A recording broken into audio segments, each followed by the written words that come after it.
네, 안녕하세요. 관장입니다. 오랜만에 인사드립니다.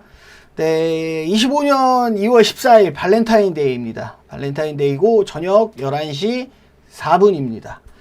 네, 오늘은 조금 변동성이 굉장히 심했던 종목이면서 사고가 좀 났던 종목을 같이 살펴보려고 합니다. 소록스고요. 소록스는 오늘 하한가를 갔죠. 오늘 하한가를 갔고, 이 소록스라는 종목은 아시겠지만 아리와 합병을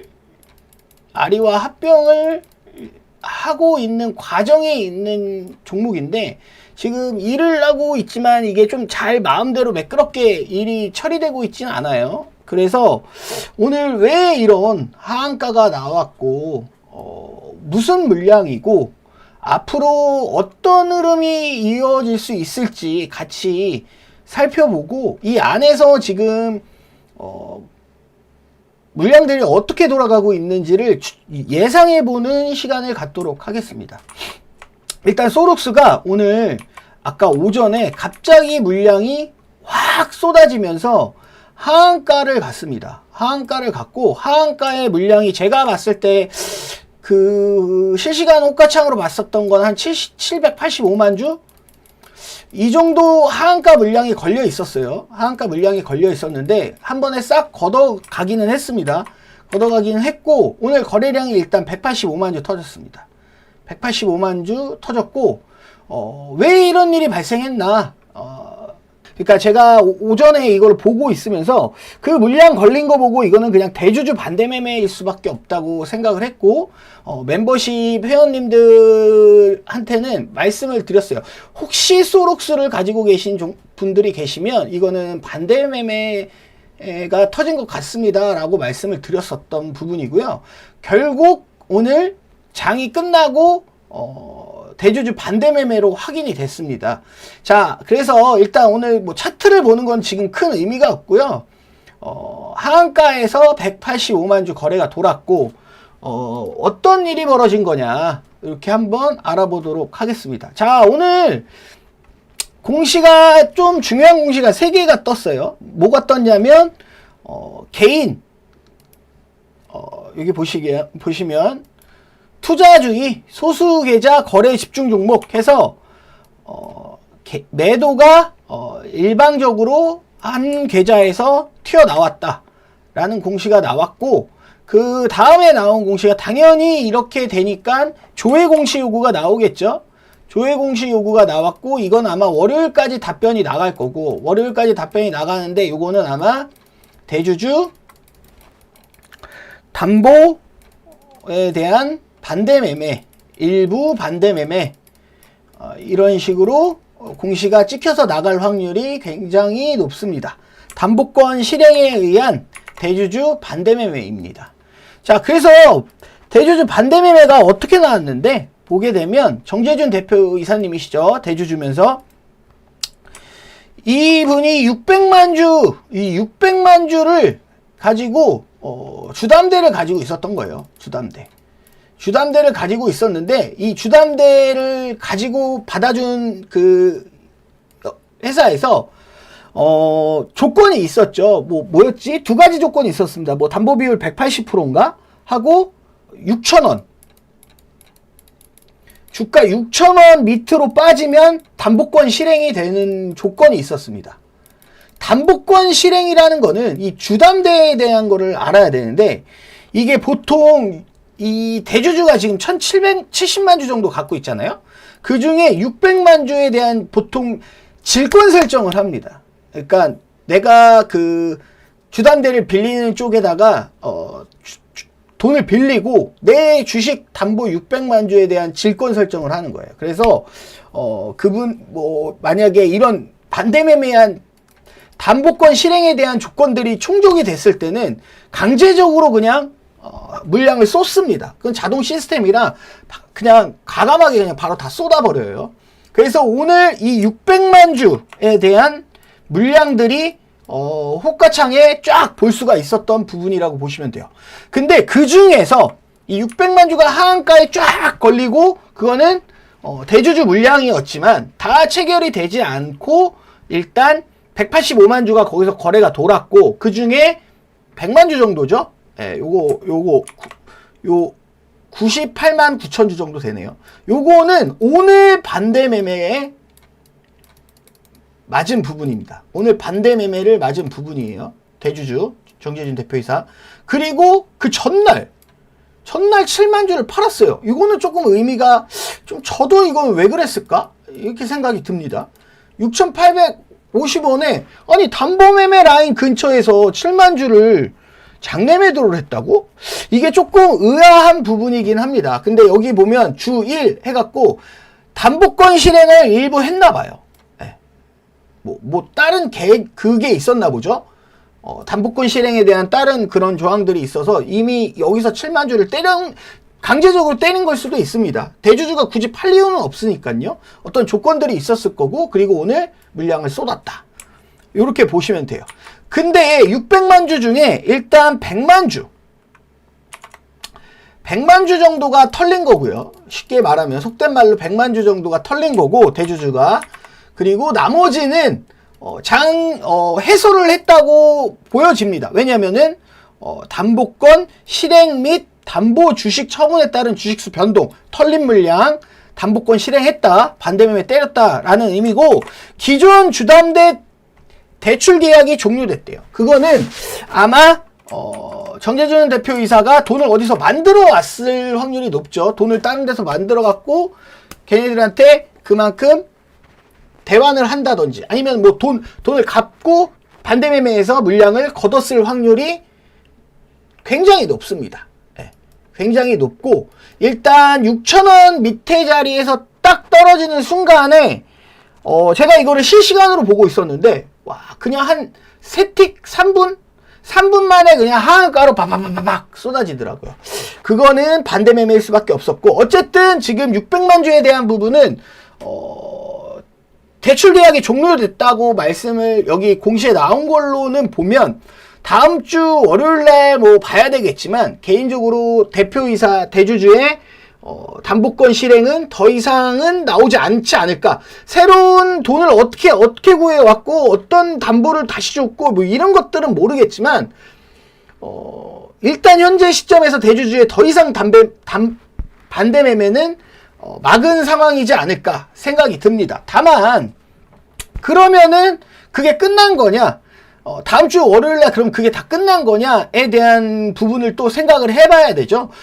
지금까지 설명드린 내용은 오늘 반대매매에 나온 거에 대한 부분을 설명드렸고, 다음 주에 그러면은 일어날 수 있는 것들에 대한 예상을 좀 해보자면, 지금 일단 대주주는 담보가 다시 채워갖고 뭐 어떻게 돈을 구해갖고 담보대출을 계약을 종료했으니 반대매매가 더 나올 게 없다 칩시다.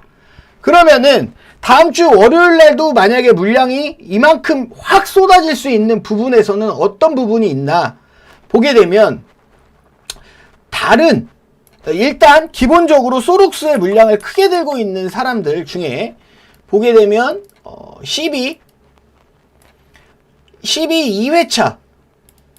2회차가 거의 많이 60매덕을 제외하고 주식으로 전환이 되어 있는 상태입니다. 이분들도 손실 구간에 와 있어요. 지금 주식으로 전환이 되어 있는 상태예요. 1번.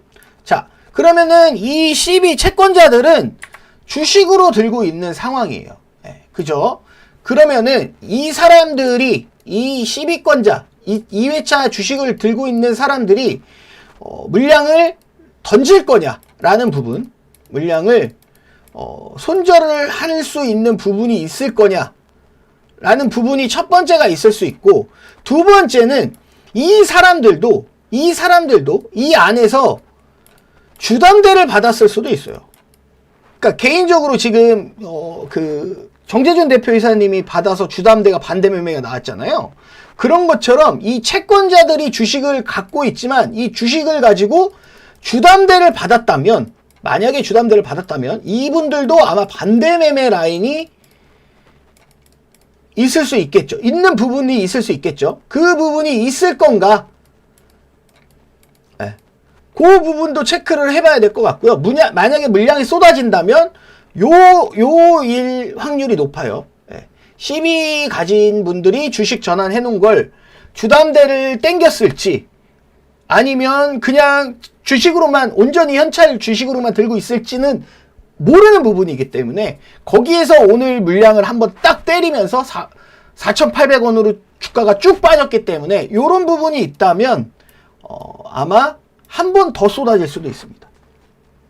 한 번 더 쏟아질 수도 있고 그게 아니면 뭐 손절하지는 않겠죠. 설마 그 회사에 이렇게 채권 투자까지 하고 많은 안의 내용들을 보고 12에 투자를 했기 때문에 주식으로 전환까지 했고 손절을 하지는 않을 거로 생각합니다. 개인적으로는 그렇게 생각하는데 뭐 흐름은 봐야죠. 그래서 이 사채에 대한 부분은 크게 이렇게 두 가지로 볼 수 있고 그리고 또 물량을 팔 수 있는 부분이 또 한 분이 있죠. 예. 여기에 또 아까 첫 번째 12권자를 말씀드렸고 두 번째는 누군가요? 김복덕 씨가 있으시죠. 예. 이분 이거 어떻게 할 거냐 이거야. 이분은 그냥 말 그대로 이분의 선택에 따라 다른 겁니다. 예. 선택에 따라 다른데 주가가 많이 빠져 있기 때문에 지금 여기서 더 빠지고 하면 아무래도 회사 대주주 주식에 대한 리스크 부분이 더 확대가 될 수 있죠. 주가가 만약에 빠진다면. 그렇기 때문에 여기하고 아마 이야기가 될 겁니다. 예, 조인이 될 거고 그렇게까지 만약에 이분이 물량을 털어낼 확률은 적다고 보지만 또 모르는 거죠. 예, 사람이라는 게 또 모르는 겁니다. 또 모르는 거기 때문에 어떻게 진행이 될지 봐야 되겠고 어쨌든 제가 봤을 때는 다음 주 월요일날 만약에 반대면 지금처럼 물량이 한 번 확 쏟아진다. 그럼 얘네들 주담대 물량이 있을 수 있고요. 얘네들 주식 전환해 놓은 거 주담대를 받아갖고 혹시 썼다면 여기에 대한 물량 부분이 있을 수 있고 이분에 대한 물량이 있을 수 있고 그리고 일반 개미들도 있을 수 있겠죠. 일반 개미들도 뭐 스탁을 쓴다든지 아니면 이거는 신용이 안 될 겁니다. 아마 스탁을 쓴다든지 아니면 뭐 개인 주담대를 쓴다든지 뭐 이런 부분에서 매매를 했던 분들이 있으면 물량이 나올 수가 있습니다. 그래서 요런 세 가지 정도로 다음 주 월요일 날 물량이 나올 수 있는 부분이 있기는 있는데 웬만하면 지금 대주주가 막아놨기 때문에 대주주 자기 주식은 막아놨죠. 막아놨기 때문에 그렇게까지 하지는 않을 것 같아요. 개인적으로는 모르는 겁니다. 다만 모르는 거지만 만약에 월요일날 나온다고 하면 이렇게 1, 2, 3 안에 해당이 될 거다 라고 보시면 됩니다. 자, 그러면서 소룩스가 이렇게 주가가 빠지면서 이거는 그러면은 누가 잘못한 거냐라고 보면 그냥 오로지 대주주가 잘못했다고 보면 됩니다. 대주주의 탓이에요. 왜 대주주의 탓인가요? 지금 12 채권자들도 6,000원대에 있는 12를 주식으로 전환시켰어요. 전환시켜 놓고 기다리고 있었어. 그리고 본인도 반대 매매 라인이 6,000원에 있다는 것을 인지하고 있었어. 그렇다고 하면 이거 주가 관리의 주체는 누가 되어야 되나요? 회사 대주주가 돼야죠.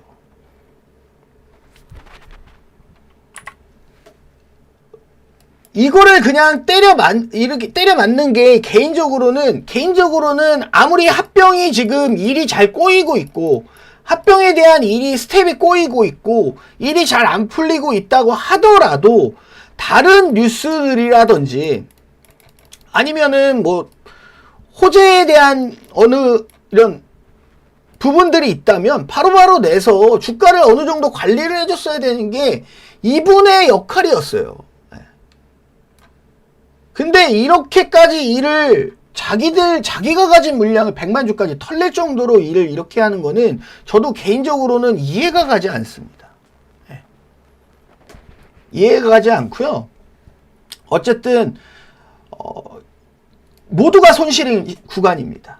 12권자 1회차 가지고 계신 분들 제외하고 2회차 12 채권 투자자부터 해서 이 주식 전환 해놓으신 분들부터 해서 모두가 손실 구간이에요. 지금은 모두가 손실 구간이기 때문에 그 안에서 지금 되게 리스크가 확대되고 있긴 합니다. 주담대를 누가 어떻게 들고 있는지도 모르고 이 12권자들 내용을 이분들이 다 알 수는 없잖아요. 이분들이 주담대를 썼는지 스탁을 썼는지 뭐 아무도 알 수가 없습니다. 그렇기 때문에 다음 주 월요일날 주가의 향방이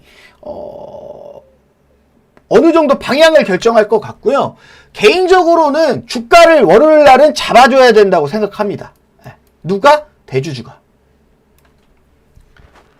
명동에 가든 기자들을 찾아다니면서 뉴스를 뿌려놓고 뉴스 플레이를 같이 하면서 주가를 맞춰놔줘야 되는 게 대주주의 역할인 거예요. 다음 주 월요일날 그래서 그런 물량들을 어떻게 소화시켜줄 수 있을 거냐. 주말에 뉴스에 대한 부분들도 있을 거고 회사 입장에 대한 표명도 해야 되고 솔직하고 정직하게 주주들한테 말씀을 해주시는 게 아무래도 가장 정도의 방법으로 이 상황을 이겨낼 수 있는 방향이라고 생각을 하고 있고요.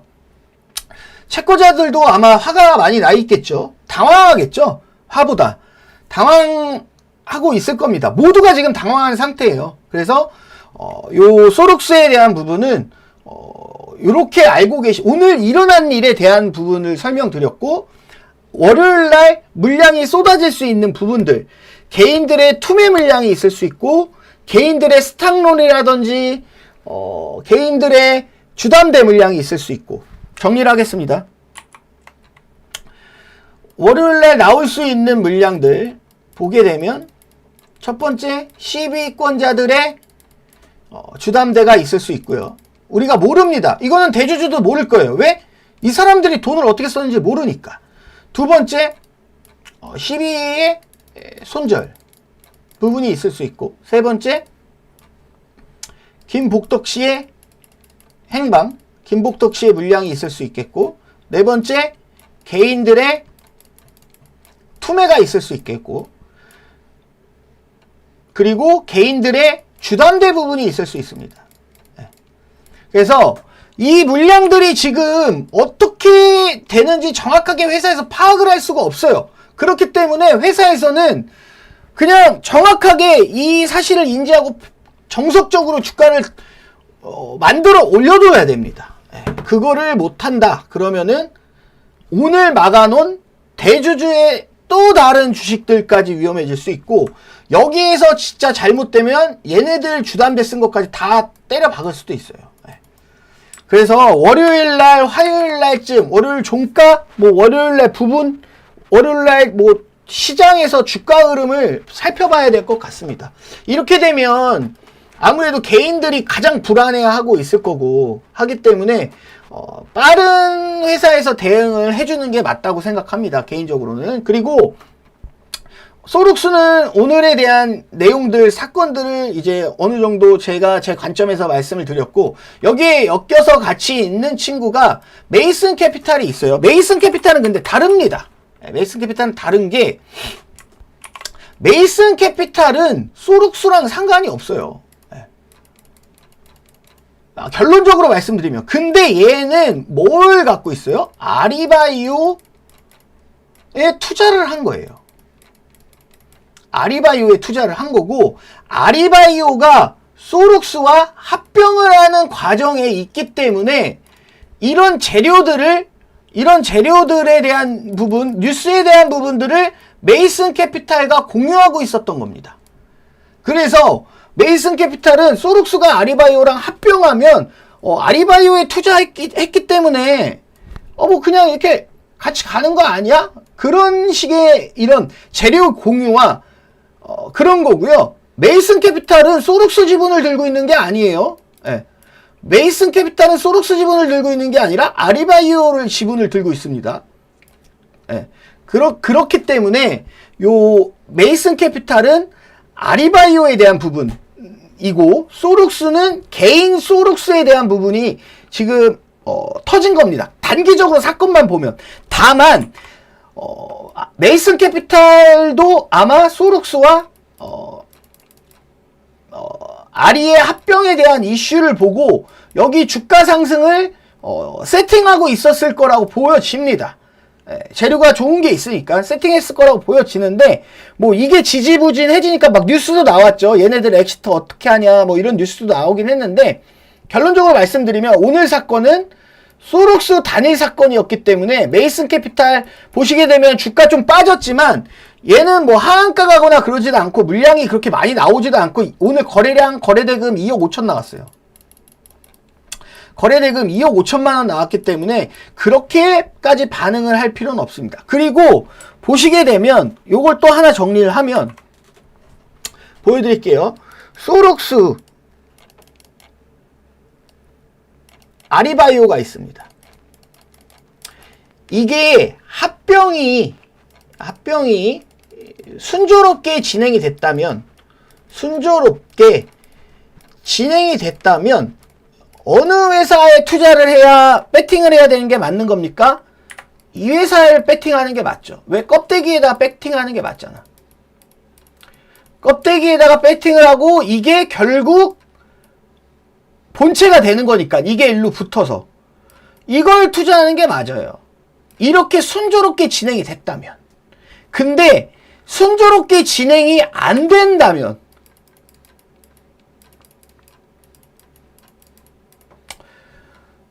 이게 합병이 만약에 진행이 안 돼. 그러면은 물론 둘 다 손해입니다. 얘도 손해고 얘도 손해예요. 둘 다 손해예요. 둘 다 손해인데 누가 더 부러지냐면 얘가 부러지게 돼 있어요. 더. 여기에 투자한 사람들이 더 크게 부러지게 돼 있습니다. 여기는 그래도 본체가 살아있는 거예요. 이게 만약에 합병이 진행이 안 되면 여기 본체는 살아있어요. 본체는 살아있기 때문에 여기에 투자한 사람들은 그나마 나은 거고, 진행이 안 될 경우 여기는 진짜 말 그대로 힘들어집니다. 합병이 진행이 되면 소룩스에 투자한 사람들이 이득을 더 크게 보는 게 맞는 거고, 합병이 진행이 안 되면 둘 다 피해를 보지만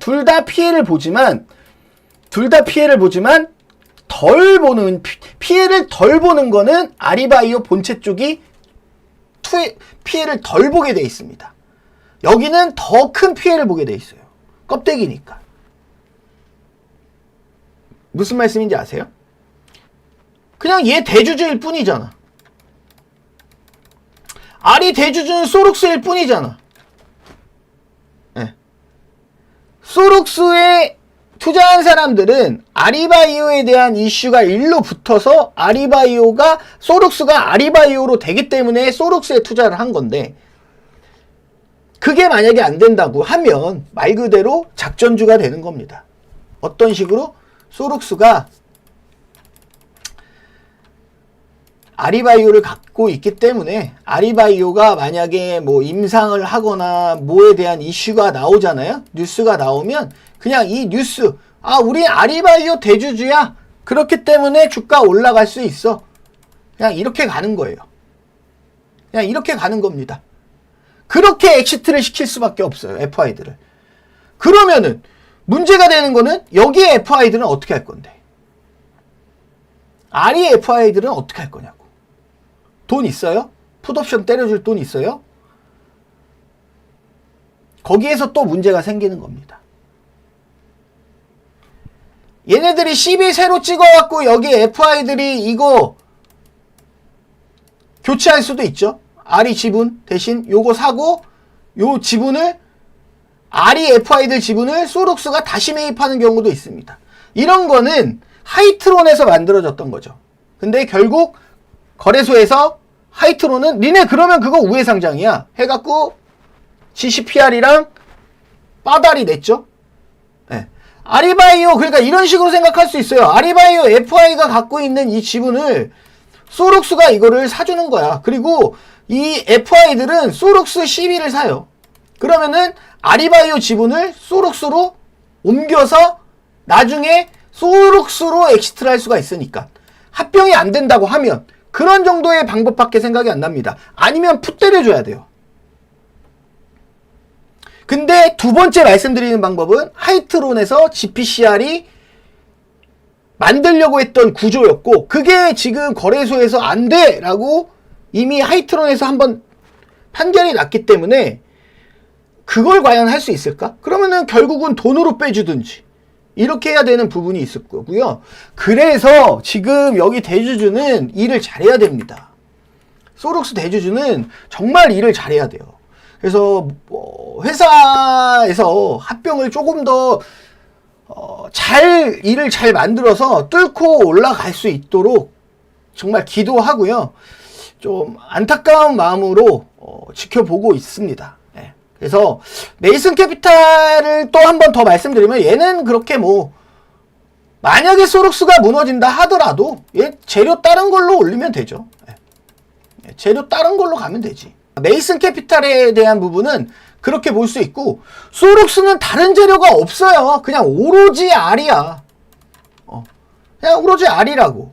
근데 얘는 다르다. 그런 차이점이 조금 있다. 이 정도 말씀을 드리고요. 아무튼 지금 멘붕 온 주주님들 굉장히 많으시겠죠. 소룩스 너무 힘드실 텐데 그냥 힘내시라고 말씀밖에 못 드리겠네요. 힘내라고 말씀밖에 못 드리겠고, 요런 공시에 대한 부분들을 제가 보고 있는 부분들은 설명을 드린 거고, 발렌타인데이 날, 달콤해야 되는 날 정말 씁쓸하게 됐죠. 예. 저도 안타까운 마음 공감해드리면서 힘내시라는 말씀 드리겠습니다. 소룩스는 제가 보는 부분은 오늘 설명드렸고, 힘내십시오. 일 잘 풀 거고, 월요일날 흐름을 살펴봐야 될 것 같습니다. 잘 일을 다스려서 잘 타닥타닥타닥 마무리 잘 했으면 좋겠습니다. 대주주가. 네. 여기까지 하고 마무리 하겠습니다. 형님들, 소룩스 형님들 힘내십시오. 네, 감사합니다.